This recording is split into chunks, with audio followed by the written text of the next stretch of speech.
I never really thought about taking a business course, but people told me this course offers amazing opportunities.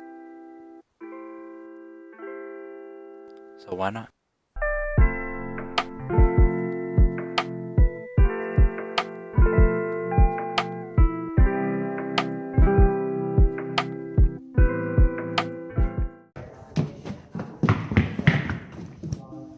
Hi, Christine. Hi. Even before I did know about this project, I know beforehand that this project would be scary and this project is beyond my ability. Because first, I don't really know how to speak in English, and second, I don't trust my thinking. We were assigned in our groups today for our final project, and I ended up with Joshua, Christine, and Abdi. And I know them a bit, not too much, but I think we're gonna have a good group dynamic going. The course up until now has been challenging. There's been a lot of reflections. There's been a lot of work to submit, but looking forward to this project because this is kind of the reason why I started this course in the first place. And I think that we're going to be a good group. So one of our very first tasks was to create a cause model answering the question, what causes an employee to be a good fit for an institution? So let's talk about the thinking process of our very first causal model. What causes an employee to be a good fit for an organization? We needed two starting points at least. So the very first one we thought of was getting background knowledge, right? Or background experience, because that ignites your goals, motivation, and passion. And what happens? So based off my personal experience, right, I was really into commerce, business commerce. So I started researching more universities. I started connecting and chatting with people in those universities. And then I went to events related to those universities, right? That made me pick a organization or institution that I like. It made me go more in depth with that, right? And the second point is being known for working with the company or previous projects. Because when you're known in the community, people recommend you because they know that this is the place that you deserve to be and this is the place that you'll be happy, right? Now you know what organization you want to go into and you apply to it, right? With the resume. And your experience and everything looks good on paper, right? Now this just tells your employer that you're good. But the interview shows that you belong here, right? Because in the interview, you can show your personality, your mindset, your unique soft skills, and how passionate you are. That is how a person fits in an organization. After creating our causal models, we head over to Baycrest Health Sciences. There, they will explain us the challenge that we will be facing. They want us to optimize their recruiting process at open house. With the tools and steps of integrative thinking, we would try to find the best solution. At Baycrest, we met Roseanne and Asaf.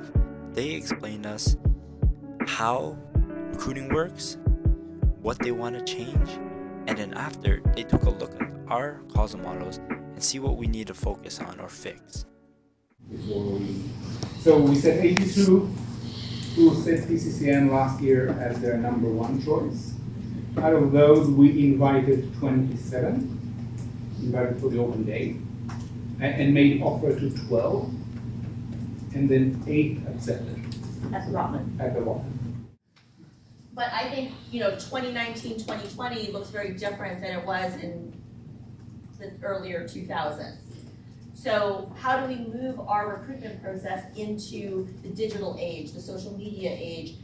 What is important to a student now when they exit our program? What are they looking for in terms of their experience? What are their priorities? What are their interests?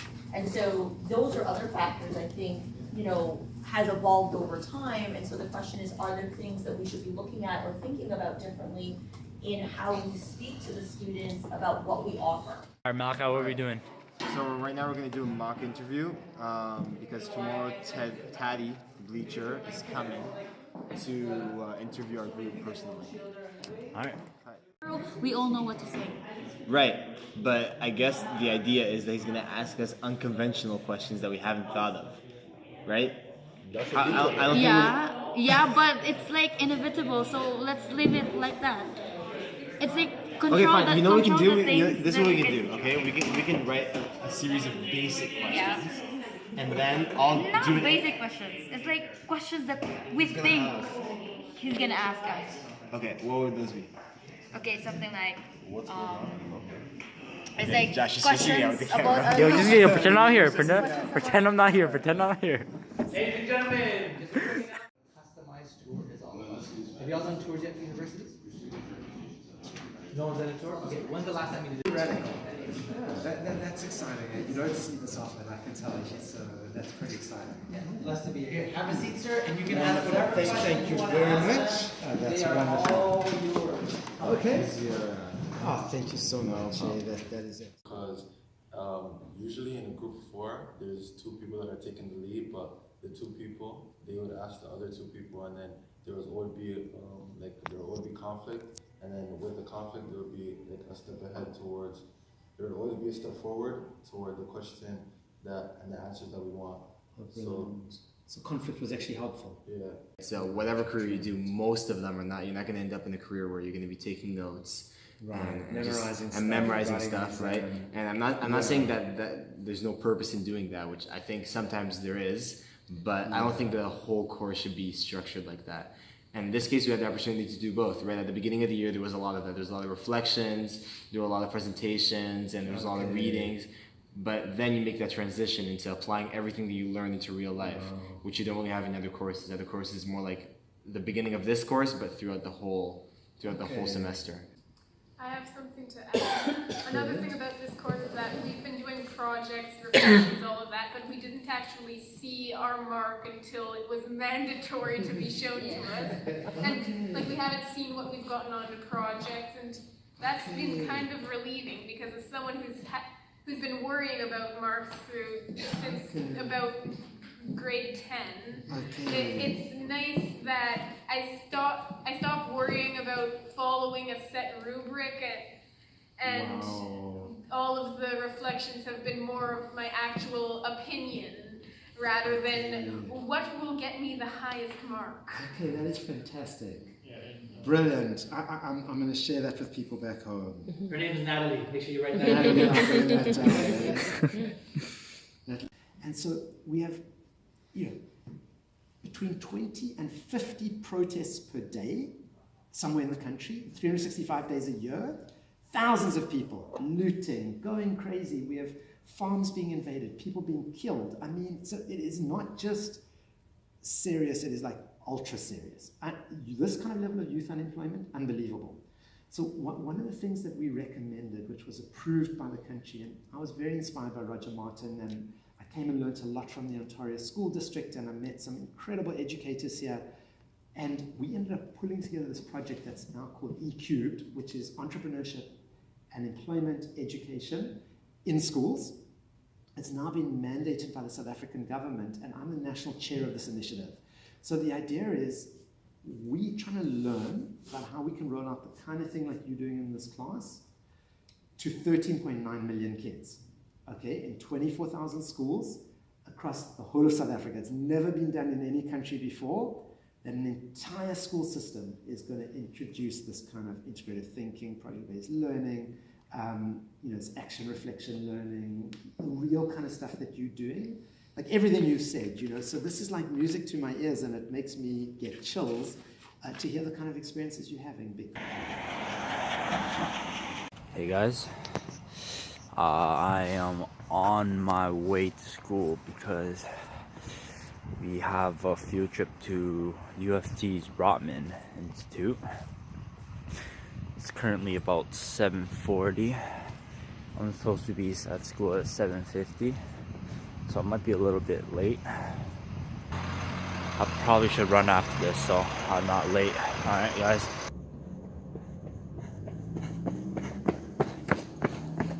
You know what? I shouldn't have recorded that because it just made me more late. So change of plans. I met Mr. Isabai. He just gave me his bag. I guess there's snacks for us. I don't know. But I'm supposed to meet at the station, so now I'm really late.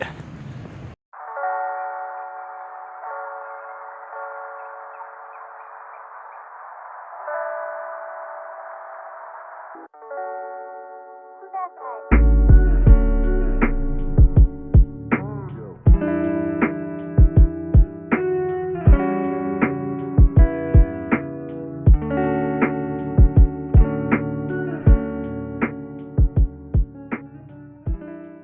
I'm giving you this question so that you can focus on fit. But the question is, how might John Kalani Collegiate Institute support student well-being? So we're going to do brainstorming with a couple of rules. The first one is about deferring judgment. Any idea that gets put on the table goes for now.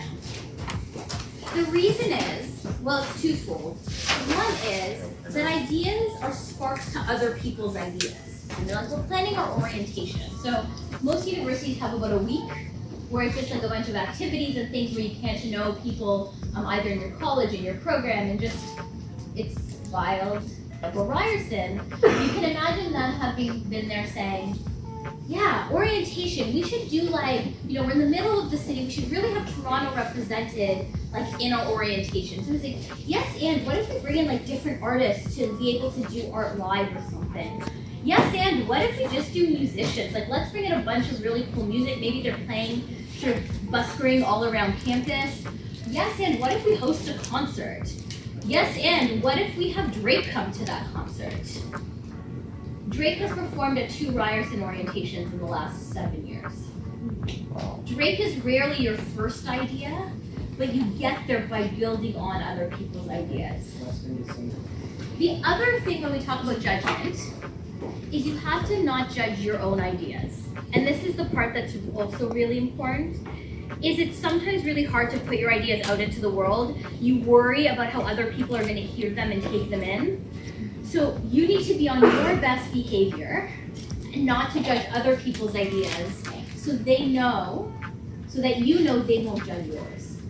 You have 2 more minutes. Oh man. Yes, I don't have one idea. My brain is shut down right now. Sometimes analogies are really helpful.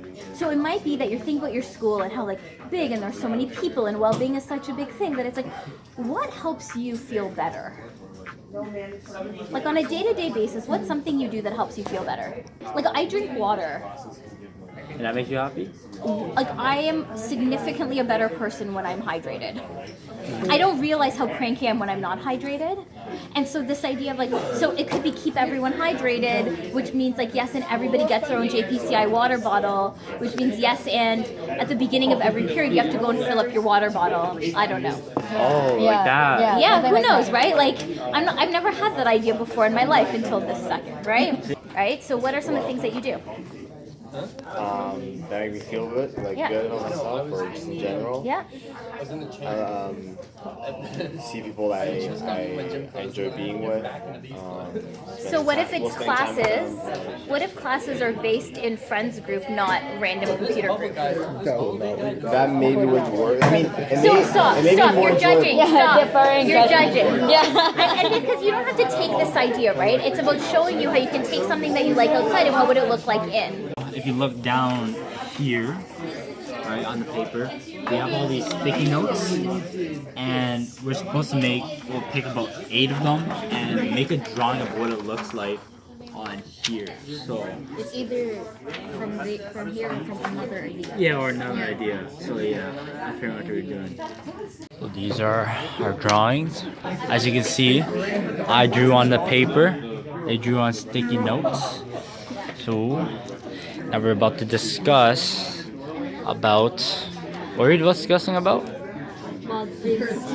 Oh, about each idea that we had. Yeah, my bad. Schools should provide students with really prestos, so that, because a lot of students take the bus to school and then like they don't have transit fees, so I think schools should provide prestos for kids. So now, what we have to do is in the middle, So you just get to the stop, right here, and you can be there for 20 we minutes. have you can be there for 2 to pick the minutes. best idea, but we have like 2 good ideas that we're gonna choose. And then So one, Subway on a Saturday sometimes. oh, we have to prove 3. Oh, okay, we have 3. Okay, No sitting. I thought that was 1. So Like the ones we're thinking about is the Presto, that Abby talked about. and they act like it's One of my regular. favors that I made And they never tell you, like, is for like example, you're on having the bus, microwaves in you're like going pretty to much the every station, classroom. The having like a lot of like classrooms that teachers are there so people don't have to sit in the hallways to eat, right? Because a lot of people do that. And then like having like kind of like therapy sessions with like guidance, right? Because like a lot of students go under stress and they want to talk about something. So like you go to just Should be mandatory. yeah, it should be mandatory. At least like once a month. Just talk about your guidance about like about school, about universities, about everything, right?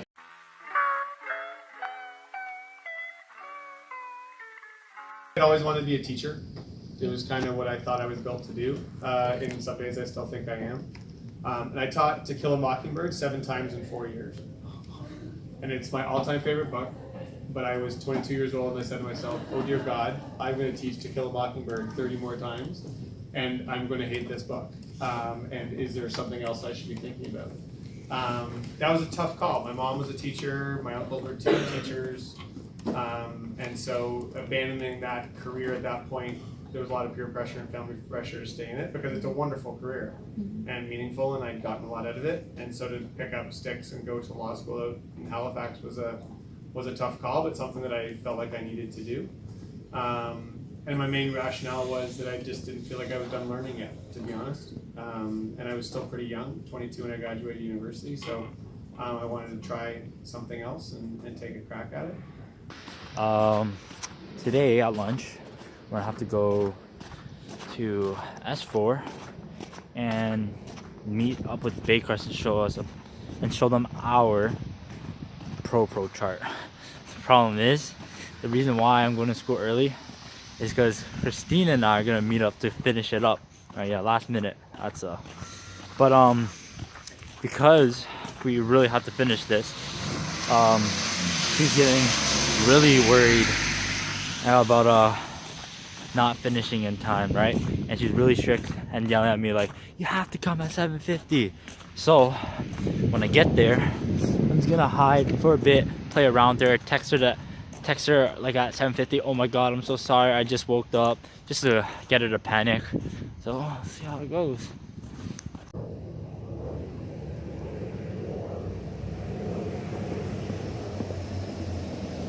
How do you, Christine? I really thought you just woke up. Oh, you really thought I just woke up? Oh, I thought you'd be so like... sarcastic.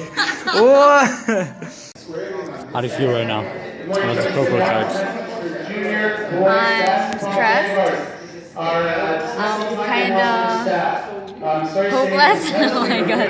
But that's too negative. But I'm really stressed. I'm confused too. Yeah. You think we'll do a good job with Baycrest today? What? You think we'll do a good job with Baycrest today? Wow, that's a lot of doubt right there. Wow, Christine, you don't believe in us? No, it's just that it's not solid yet. Yeah. It's not solid yet, yeah. It's not... No, okay. Alright, so we couldn't think of a last, what's it called? Benefit bubble?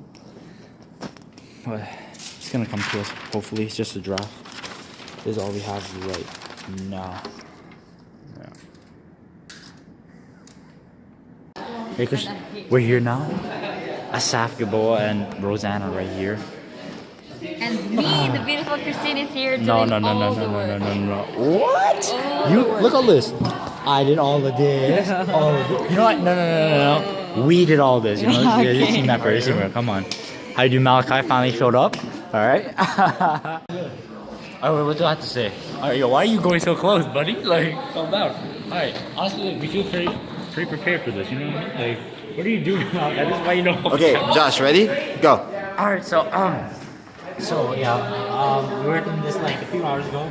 So Just a few information hours is in ago. our head. Tapping shoulders, I like this because this is a really interesting tension to me because a lot of people look at those summer student programs or those volunteerships as a way to interview, to identify good candidates. They actually do because they're like, apply to the summer student program, come and work for me for 12 months, and in the back of their head they're thinking, I think this person's going to be a 12 weeks. I think, this person's going to be a great graduate student, but I'm going to give them a test drive for 12 weeks before I tap their shoulder, right? So think about that, because then they're walking in with a lot of knowledge about the student, and that student is walking with a lot of knowledge about their supervisor. Over it, and then I stayed another 6 years to do my PhD. So clearly I got over it, right? But I always challenge people to think about that doing a graduate degree is a life choice. It's not just a study, particularly when you're moving cities, right? Yeah. You have to think about it from that perspective too, because a recommendation towards go all international, bring all the best talent overseas, also means that you're bringing other issues with that that you might not get with local. And that's not meant to discourage it, but it's meant to challenge you to think about how do you address or potentially mitigate those challenges or factor in those challenges when you make a recommendation around this, around when you bring out the benefits, which are here, no doubt, I don't disagree with that. But think about what are the flip sides to those benefits and how do you address those benefits, potential challenges. I said one of my groups has to redo their proposal chart, which is okay. They now have a different understanding, right? So it's good. It's good. Change is good. This is draft one, even though it looks fantastic, right? So, right, new insights, new understanding. Shoot. I want to ask her if there was like something we could add here, something that we're missing. You know? Because we have a blank. Even this? You want to blank this out? Yeah, I want to blank this out. Okay, so we're going to have two more.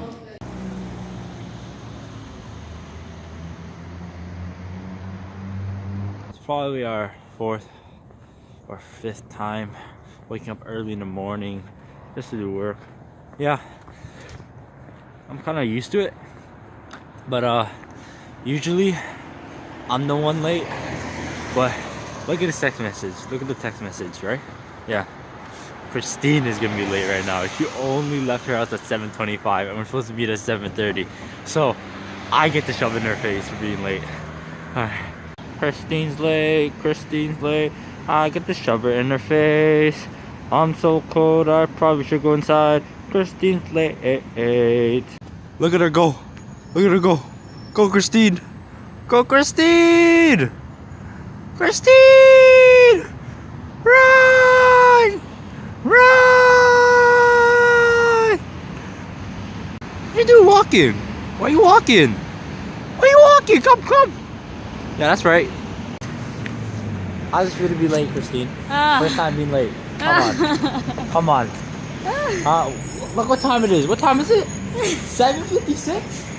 I'm so sorry. You supposed to be here 26 minutes ago. Come on. Okay.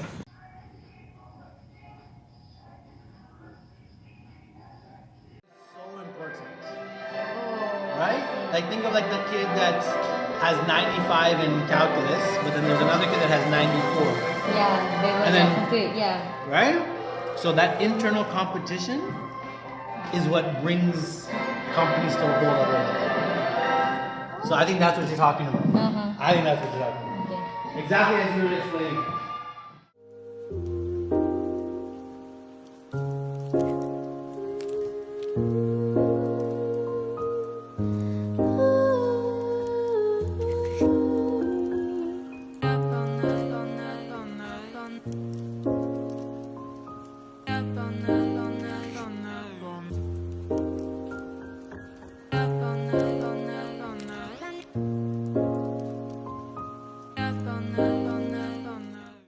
So it's just sense of direction is not one path. Yeah. It's like opens more paths. It's like So now that I think about it, sense of direction works with them and the other one, right?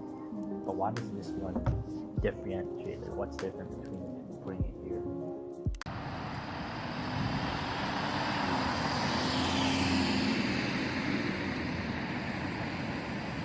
Exactly, and bringing in students from other institutions in the way they're doing it here, you're guaranteeing talent because they're basing their reputation on these students that they're sending over, and you're also guaranteeing diversity, which would be a benefit.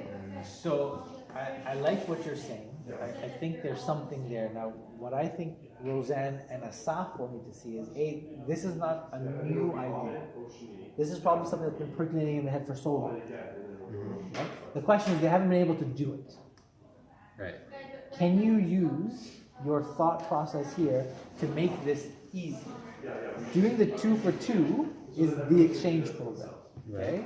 But right now, Roseanne and Asaf's real challenge is how do we deal with the orientation day, or how do we deal with the specific challenge, which is on recruitment. So, Joshua, anything to say? They look buff. Does he look buff? Does this look buff to you? Christine's more buff than you. I've been working in the gym for about I'm more buff than you, right? Okay, tomorrow we're presenting at downtown at Is it downtown? U of T. No, we're going to Baycrest. Okay, we're presenting at Baycrest. Dude, vlogging's kind of fun. Yeah, It's kind of fun, right? Yeah. It's documentary, buddy. Final day of this course, literally, is tomorrow. Okay? Literally, it's tomorrow. Then you just have your small reflections to do. You do on your time. You get to me by next Wednesday. Today's the day. The final presentation. 3 months of hard work. All narrowing down to this day. Wish me luck, guys.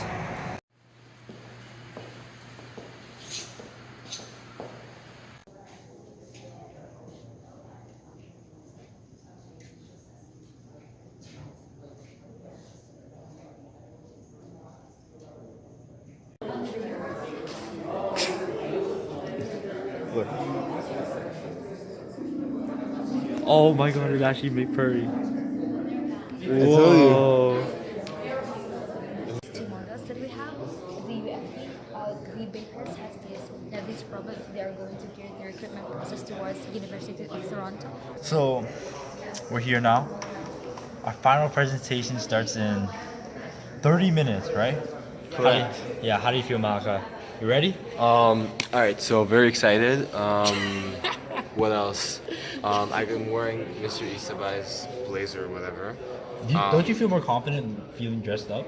Actually, I do, because everybody's dressed up. Yeah, everyone's dressed up. But the You moment I feel get to more school, not. So. You're not gonna... No, it's gonna look terrible. You look stupid? Yes. You should wear that one. Look at my shoes. Funniest thing ever. Alright, well, we'll see you guys there. Hopefully, we do well. Is how to recruit more people that's perfect and outstanding students towards in their institution. That's why we geared our focus towards the recruitment process. So before we get to the insights, the exciting part of this one, we were going to explain to you the process that we've been through. And the first one is a system up, which will be going to explain by Alex. System map is a tool of integrated thinking where we break down and understand the aspects of the institution and how they relate to each other. So they have an issue with their recruitment process, and they ask us, how are we going to optimize their recruitment process to get as much people as possible? And to get that, we went through a lot of integrated steps to get our solution.